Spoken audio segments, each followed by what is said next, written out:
इस्लाम के टेंडेंसी के बारे में, मुसलमानों के मनोवृत्ति के बारे में बहुत सारा अध्ययन किए।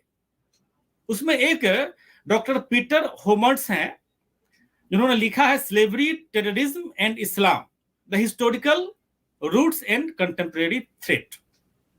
उसमें उन्होंने मुसलमानों का जो एक रेशियो होता है किसी देश में जनसंख्या का, उसके मुताबिक उनका क्या नेचर होता है, उस पर उन्होंने पूरा स्टडी किया और रिपोर्ट एक किताब में उन्होंने लिखा। उन्होंने कहा कि अगर किसी देश में मुसलमानों की संख्या अगर 2% या उससे कम होती है तो वह मुसलमान, वहां के मुसलमान शांति प्रिय समाज की तरह व्यवहार करता है। अगर 2 से 5% की होती है तो वह जो है लोगों को बहला फुसलाकर जो है धर्मांतरित करने का प्रयास करने लगते हैं, जैसे कि Denmark, Germany, Britain, Spain, Thailand वगैरह। और पहली श्रेणी में अमेरिका, चीन, इटली, नॉर्वे वगैरह चले जाते हैं।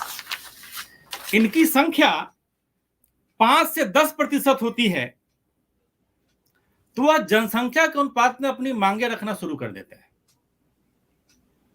हलाला की मांग होने लगती है, हलाला मांस की मांग होने लगती है, हलाला खाद्य पदार्थ की मांग होने लगती है। ऐसे कानून जो इस्लामिक कानून के खिलाफ हैं उसको हटाने की मांग होने लगती है, जैसे France, Netherlands, Philippines, Sweden, Switzerland वगैरह। जहां इनकी संख्या 10 से 20% होती है वहां उनके उलेमा बात बात पर फतवा जारी करने लगते हैं, बड़े बड़े दंगे होने लगते हैं। देखिए 5 से 10%, 10 से 20% पर दंगे होने शुरू हो गए। वे शरीयत के मुताबिक अपने जीवन को जीने की जिद करने लगते हैं। मैंने कानून पर भी शरीयत का असर हो, प्रभाव हो और शरीयत के मुताबिक हो, उसका डिमांड करने लगते हैं और पॉलिटिकली स्ट्रांग होने का प्रयास करने लगते हैं, जैसे भारत। इसके अलावा इजराइल हुआ, गुयाना हुआ, रूस हुआ। मैं नहीं कह रहा हूं, मेरा कोई व्यक्तिगत विचार नहीं है।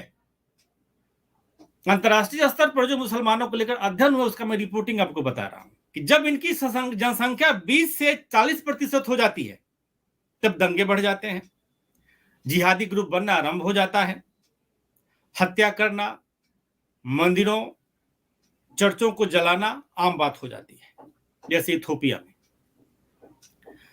जब जनसंख्या 40 से 60% हो जाती है तो खुलेआम कत्लेआम आरंभ हो जाता है, जैसे बोस्निया, चाड, लेबनान वगैरह में। जब जनसंख्या 60 से 80% हो जाती है तो वह गैर मुस्लिमों के साथ पराकाष्ठा की शुरुआत कर देते, बदमाशियों की पराकाष्ठा की शुरुआत कर देते हैं। मुकदमों में फंसाना, सामूहिक हत्या करना, ये सब आम बात हो जाती है। जजिया उजिया शुरू हो जाता है, जैसे अल्बानिया हुआ, मलेशिया हुआ, कतर, सूडान।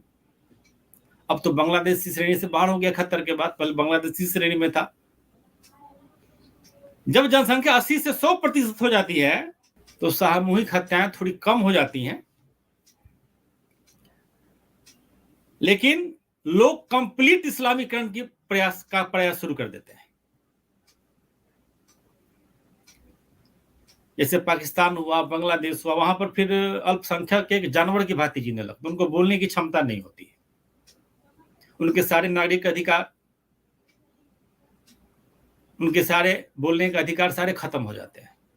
जैसे एक जानवर रहता है किसी बाड़े में, उसी तरीके से वैसे देशों में अन्य धर्मों के लोग रहते हैं जहां 100% आबादी हो जाती है, यानी कि वह कंप्लीट शांतिपूर्वक दारुल इस्लाम में प्रवेश कर जाते हैं और फिर आपस में उनकी लड़ाई शुरू हो जाती है।